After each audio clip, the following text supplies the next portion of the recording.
Hello, Paul. This is Dimitris calling from Chicago and Metalkaoz. Thank you for accepting the invite. No problem. Great to be here. I'm saying this because I read somewhere that you don't like giving interviews, so I was kind of scared, to be honest. So back when I kind of didn't have my shit together, we didn't have like a solid lineup, then I Mm. felt for some reason there was no reason to keep doing it, and it bothered me more than anything else. Okay, so I hope I will not bother you a lot. I will Okay. try at least. All How right. about that? Yep. So, help me out. I'm Greek, so my pronunciation sometimes sounds funny. So, the title of the EP is Wreathed in Dead Angels or Wreathed? Wreathed. Because in the beginning of that song, of the title song, you kind of mess up with this word. Uh, what do you mean? It Like sounds differently. Uh, like the way I pronounced it? yeah, on the song, or not like Um, I that's kind of just how it came out off the yeah, cuff. yeah, And in the studio, I like to, if something happens, I like to leave it. yeah. Back in the day when recording music meant including simple, maybe sometimes not easy to notice mistakes, right? Yeah. And not having everything copy paste Uh-huh. with yeah. I respect that. I still get a lot of oh, you should redo that line. I'm like, no, it's perfect. It's what it was meant to be, you know? Oh, absolutely. And in fact, live music is not perfect. So why the studio Yeah, recorded true. should be, right? Well, things Agreed. have changed. So Profanatica is back with Hells Headbangers, right? For this EP, yes. I don't know what the future will hold for now, Oh, but definitely for this EP. okay. I thought that was, yeah, back to Hells Headbangers. I didn't know that. Okay, fair enough. So just to make sure, this album, this EP, sorry, this EP is not the continuation to Crook's Simplex in the manner that you had the 10 stations of Cross, you were missing four, and you did this just to fill that missing gap, right? So it is the first four, like the first four on this EP are the last four of the Stations of the Cross. Okay. So these were part of the sessions of that album, or you just had more time and I you had more time because really it was like down to time and money and what was available. So we just did the first 10, but same lineup in the studio and similar sound. so So how we oh sorry, go on. well, I was just going to say it's like it comes from the same source, basically. So because this is the second time you mentioned the lineup, how important is to have a steady lineup? I normally have a studio lineup Mm-hmm. uh, that's closer to me so we could rehearse more, and then a live lineup, which is pretty solid. Okay, okay. So how long will you say you have been working on these six songs? Uh, I want to say as soon as we were done with our tour, probably 6 to 8 months. Hmm. Okay. And did all the band members list contribute to the songwriting, or it's all you? It's mostly me, but I don't play guitar, and I trust my guys to say, "Hey, that doesn't work. Let me Okay. do this little tail on the end or something like that," and I'll say, "Okay." We use like I don't know much about it, but it's mostly in minor Okay. type structure, not major. Yeah. I don't know either. So okay, whatever you say, I believe you, man. Yeah, because I also I have kind of strict rules of what can and can't be done. Oh, interesting. Yeah, if that makes sense.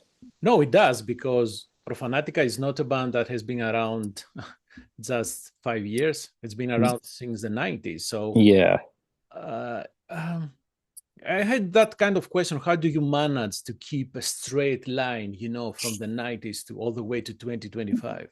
Well, one of the things is I always go back to when I was young and a kid Mm. and flipping through vinyl and taking it home and being so disappointed that the band changed.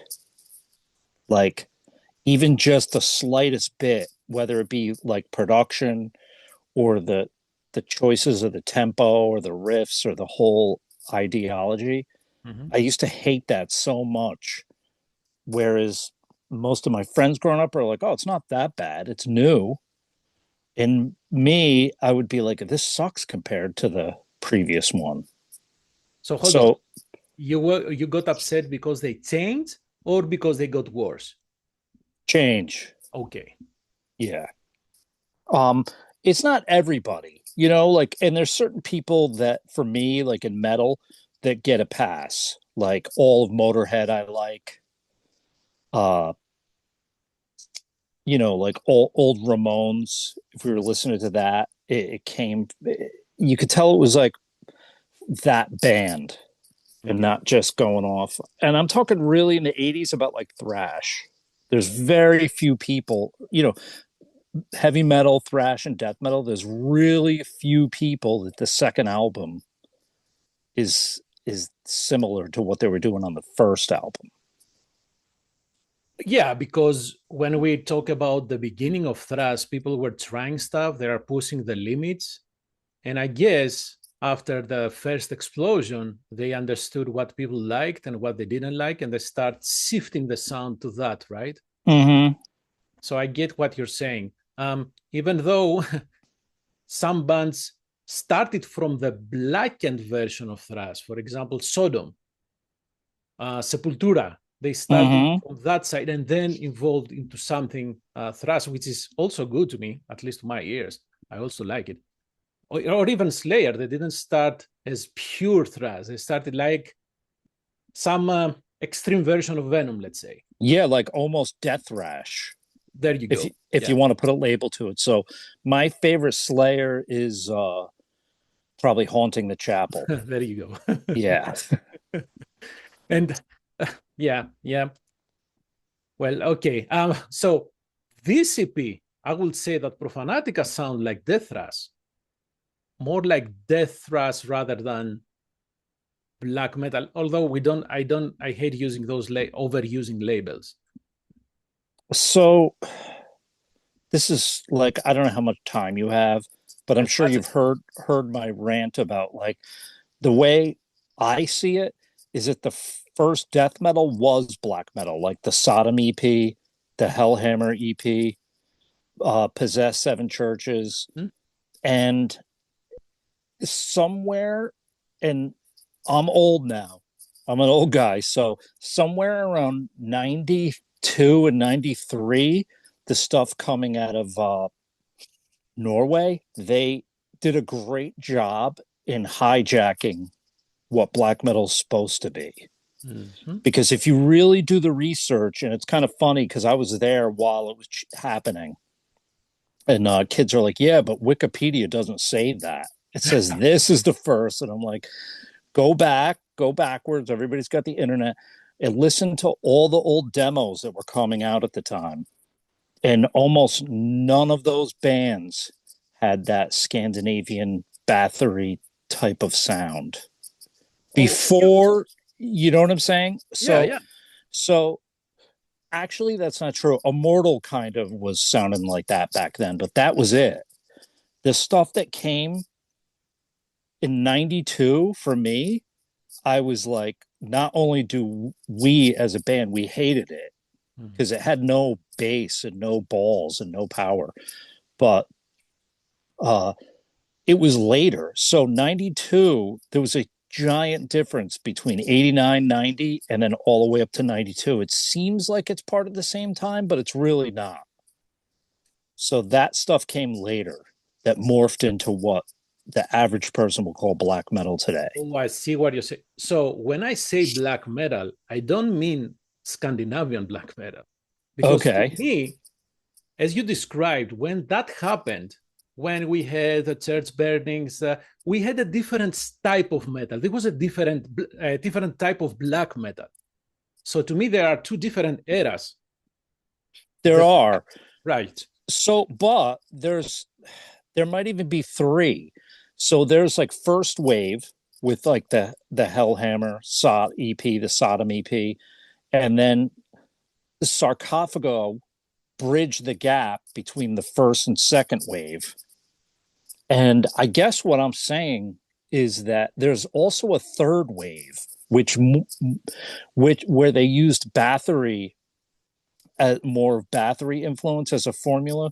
Mm-hmm. Where back in the day, the earlier bands up to the second wave used Venom as the formula of stuff. And the way I always describe it is there's punk influence that's already built into the first and second wave.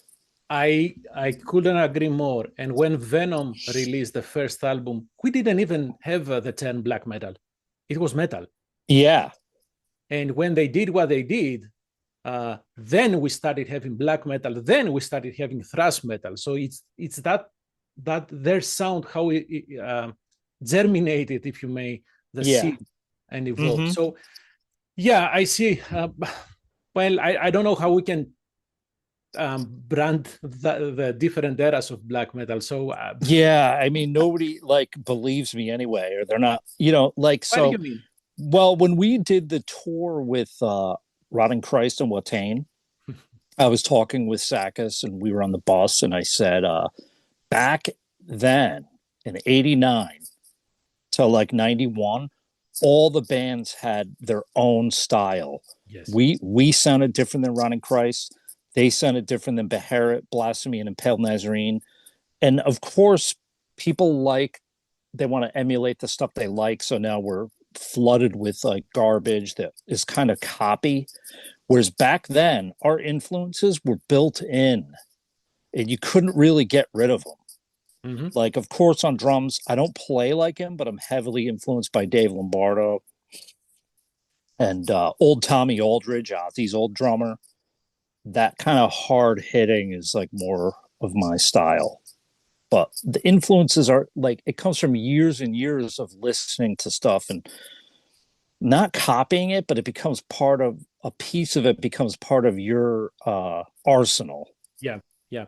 And you're referring to a time period with all these bands that you mentioned that they didn't, as you said, they didn't try to copy. They said, oh, this is what they're doing. Well, we can do that and we can do it even better. So True. It was a race. And it was a race produced so many great bands. There was a little, not necessarily competition, but a little bit. Of course.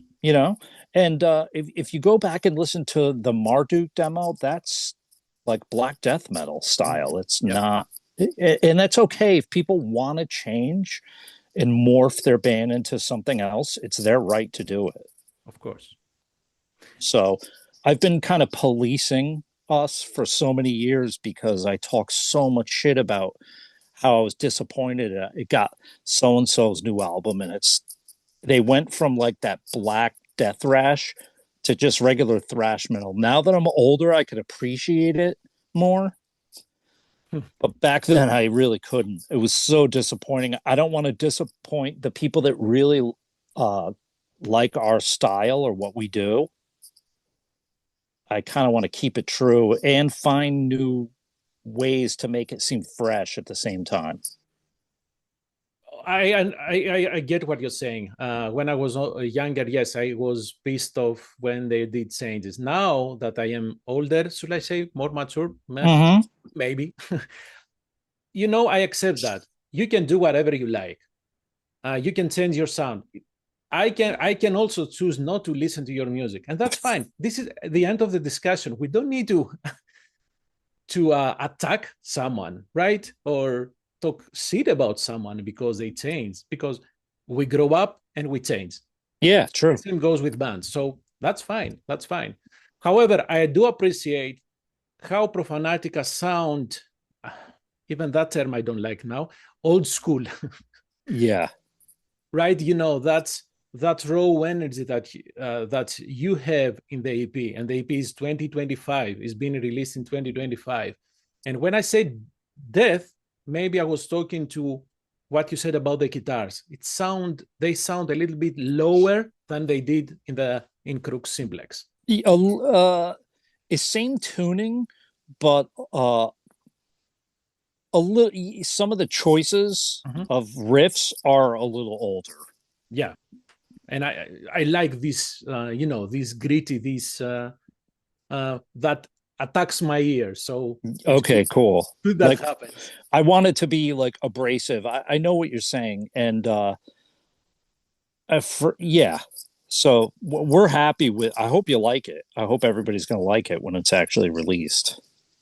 I like it if that matters. Okay. So one thing it's also characteristic trademark in Profanatica is the cover artwork. So who did this cover artwork? Was it you? No, Abomination Hammer did it. Oh, okay. He's out of Canada, and he did the Crux Simplex art as well. So now the question is this, because I think I know that you are particular in the cover art designs. Mm-hmm. So what did you give him? What directions did you give him? Ah, okay. So now we go into like secret material. Oh, What I normally do is I kind of ask them, so we talk a little bit back and forth in email, and I always say I have a concept. mm-hmm. I never let them add in any of their ideas, but what they're doing is they're adding in all their years of painting and skill. Mm-hmm. So I think he used oil on canvas for that.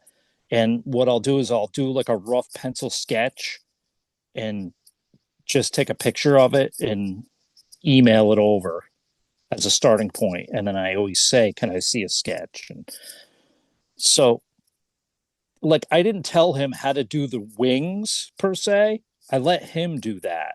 But I'm like, I'm looking for like this group of angels with no head and like this giant wreathy kind of circle, Okay. so and I'm able to get more out of an artist that a lot of people have used based on my ideas. I'm not saying my ideas are better. I'm saying a lot of bands will be like, I like this painting, let's just buy it and use it for our cover. I can't do that. I have to have like a custom design done. Mm-hmm. Because Chris Moyen has done a couple of pieces for us, and to me they look and feel different than a lot of his other work. Okay. So, but at the same time, don't you get some pushback from the artists themselves, like saying, oh, "Hey, I am the artist. I should have degrees of freedom to work." Are you destroying that? Yes.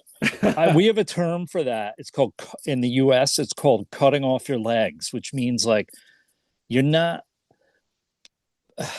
it's like, how do I describe it? Yeah, just like what you said, destroying that.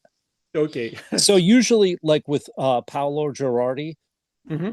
uh, I think I was emailing him daily going, we need dead lambs in that nativity scene. And he goes, I got it. And then the next day I'd be like, make sure there's blood on the lambs. And he goes, I My got it. goodness. I got it, dude. But, when I see it, I want to see it, be like, holy shit, that's it. Hmm. And then we have like, family or close friends that are like, that's pretty sick. You're not going to actually use that. I'm like, hell yeah, we are. Like, Now that you said sick, I will use that. yeah, that's kind of where a little bit of that like punk rock, I don't give a flying fuck, like old Venom used to do. Because I'm sure they got a lot of pushback too. Oh my goodness, yeah. Yeah. Back in the But 80s.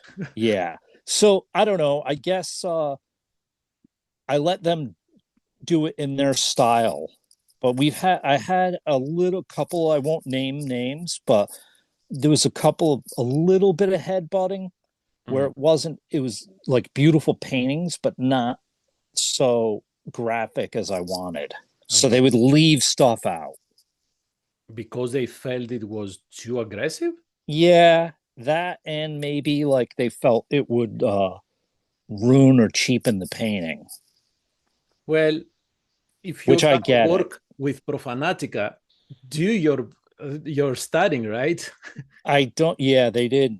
And I like to have a penis on everything. Hold on, do you have one in this one? No, Don't think I, so. I don't.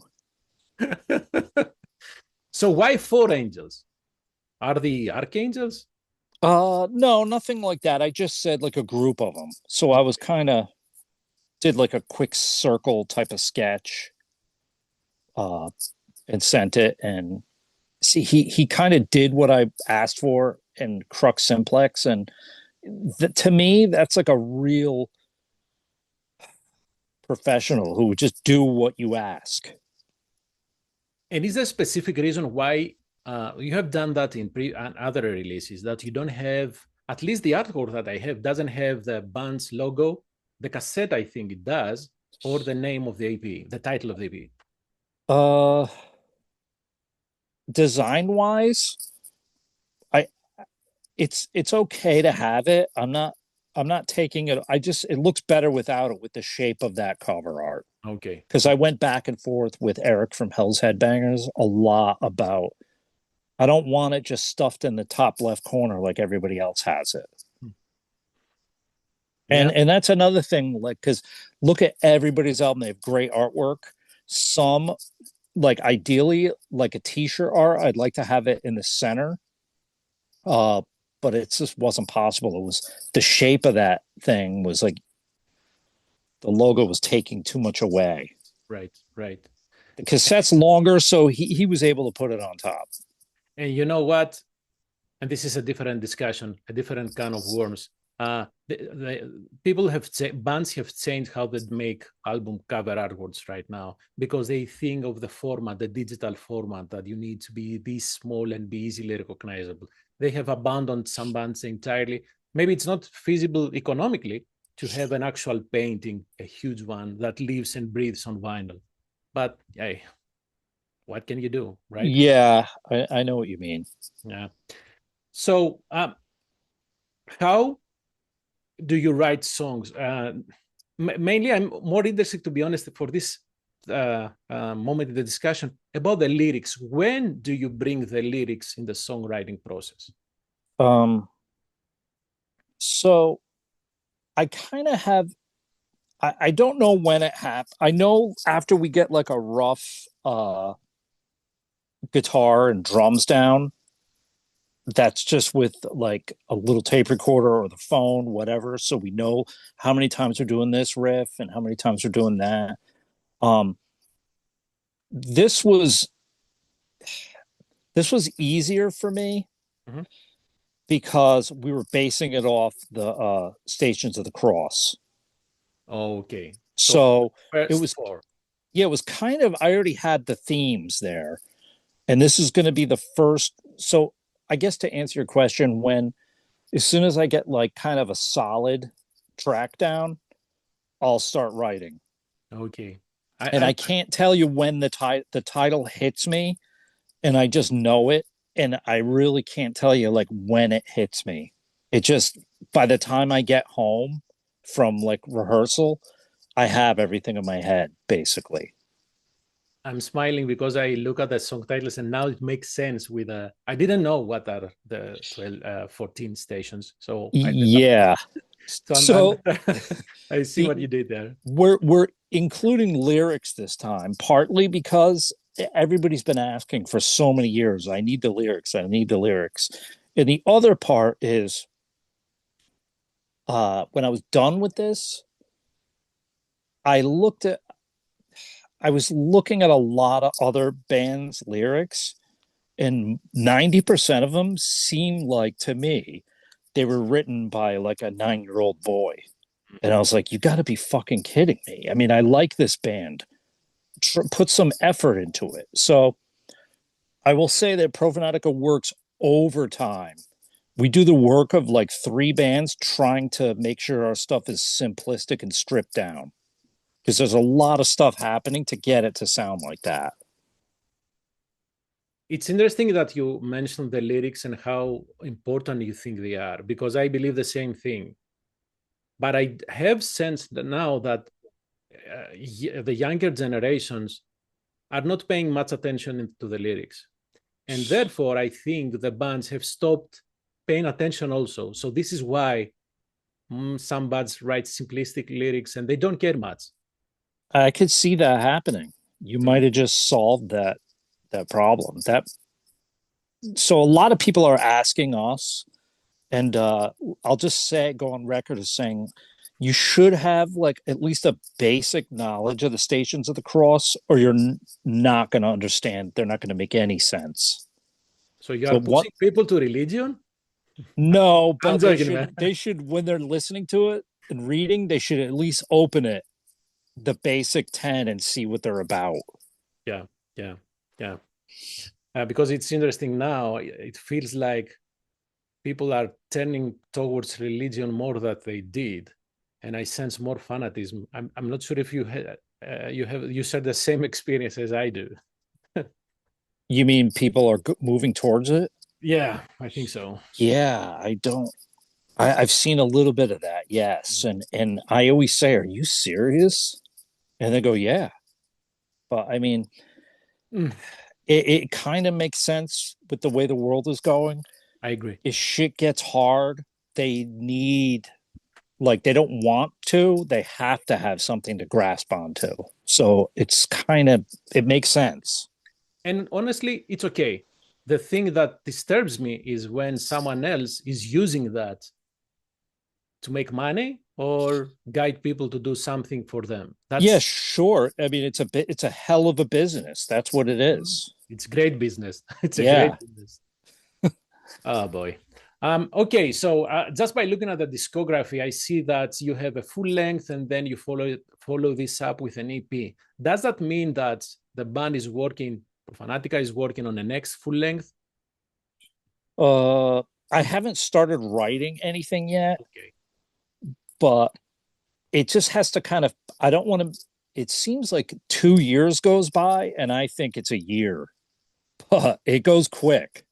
Yep. And I think what's happening is we seem to do something every 2 or 2.5 years, but that's what like our timing, that's what kind of works for us. So maybe it's your internal clock and not you are not planning it. Yeah, could be. It's got Oh, to hit me when it hits right. Then it's when it hits me and it's correct. I'm like, let's do this. oh, that's impressive to have an Yeah, internal clock for that. yeah. What about Habon Hey? Any did I Uh, pronounce it correctly? yeah. I'm in the studio now for Okay. that, and that one will be on Hell's Headbangers. Oh, interesting. Interesting. So what each does this band scratches? What do you Why mean? do you have Profanatica and Habon Hey? Uh, it, I can't really play live with Have a Head, but and I'm trying to fix that. So more uh like an industrial means to create black metal. And it's just something I talk a lot of trash. I'm just going to be honest about like one man black metal demos, but here I am in the studio doing the same thing. So Why you do that? Why do you what's the problem with one but with one uh it's okay. Like back then, let's take Bathory for instance. Okay, The guy never played a show, correct. and I'm wondering why. Like, could he do it? Uh, I mean, Hellhammer, Celtic Frost did, Sodom did, and there must have been people, at least around the time of Under the Sign of the Black Mark, that played metal in Sweden that he could have grabbed to do shows. Uh I have an idea. Maybe it's a personality trait that they cannot go on stage. It could be, but that type of thing is okay to get studio musicians for. But I don't know, people, maybe these one man black metal demos, uh, maybe they were not happy with the people they jammed with. And they were like, Right. I'm just going to do everything myself because I'm able to. And that's cool. Right. Well, we will never know about Bathory, man. No, it's a shame because I mean, The Return is one of my favorites ever. Speaking of live, what's on Profanatica's schedule? You have some US live dates up ahead. Uh, Marty, May 31st, special EP release party. yep, we're going to do that with Morpheus Descends and Tombs. And hopefully a tour is in the works now for US. And then our plan is to come to Europe in October. Okay. Because we got on that summoning of Darkness Fest in Sweden. And I'd like to get back to Greece. Great. If I'm possible. calling from Chicago, though, just to make sure. Okay. But thank you for saying that because I am Greek. So thank you for saying that. Honestly, I don't know if that will happen. I would love to see here Venom and you have Profanatica open for them. Oh, it'd be great. But which Venom, though? Well, the Venom that we have with Kronos on the... Yes. Right? I mean, I looked at some of the live stuff, and his voice still sounds good. Mm-hmm. I agree. And that's... So hopefully when people see Profanatica live, they like that my voice is the same as the album, and that this you could recognize all the songs, and it's like my natural voice when I'm pushing. In Venom's fashion, Kronos sounds as bad as he did in the first two albums. He does. And you could tell it's him. Right? So what you have achieved is reaching the Kronos status. And that's something I definitely appreciate, Paul. Back then, those guys were like the kings. For sure. Yeah. Oh, yeah. For sure. And unfortunately, maybe it's our fault, the older guard, because I'm 50, that we haven't taught the younger generation of these things. Yeah, I see like you see patches. I see Venom patches, but I see mostly new bands. Right. And I have no idea with this how the music spread out in the internet, how this can be taught, or I don't know, learn the basics. I don't think we will ever achieve that status again. I mean, there was a video where the guy from Darkthrone had this giant blackboard and he was writing the lists of like how black metal started. And I need to do my own, I think, because I'll be honest, none of the bands that he wrote are on my list. Do you remember what was the first one he wrote? Bathory, I think. Well, okay. And that's their side, and that's fine. But for me, it's Venom, and then Possessed, then Morbid Angel, Necrovore, Sarcophago, and there's a whole other black metal that people don't know about, is what I'm saying, and how it got here. So in the States, I think there is, because there is this big ocean in between, it was difficult to see what Venom did, how it leaped through the States. And this is why you mentioned Possessed. These were the people who brought that sound here. That's true. I can understand why, especially in the US, they don't know what Venom did. And I don't know how we can fix that. I don't know. I mean, they coined the term black metal, but I mean, if you listen to like Heaven's on Fire from black metal, that riff has this like punk fuck you feel to it. Yes. And that for me, it is like the shit that you're like, oh yeah, it's on. You know what I mean? Oh yeah. And I believe that the bass, Kronos bass work, if you call that, because he didn't know much, comes straight from punk. Yeah, for sure. Right? Even how he holds the bass, how he sings, that's Motorhead though, that's fine. So it's everything based on punk. And this is how, as I said in the beginning, how they made thrash and black metal at the same time. They really did. Yeah, man. Like so ahead of their time. Yes, I agree. Paul, thank you very much for your time. Thanks for having travels. Me. And I really want to catch Profanatica here in Chicago, so let's plan on it. Please. I mean, we use Swamp Booking in Europe, so if people want to hit them up and ask, I would love to go. Absolutely. All right. Thanks so much for your questions. Have a great rest of your day. You too. Thanks, man. Bye-bye. Bye.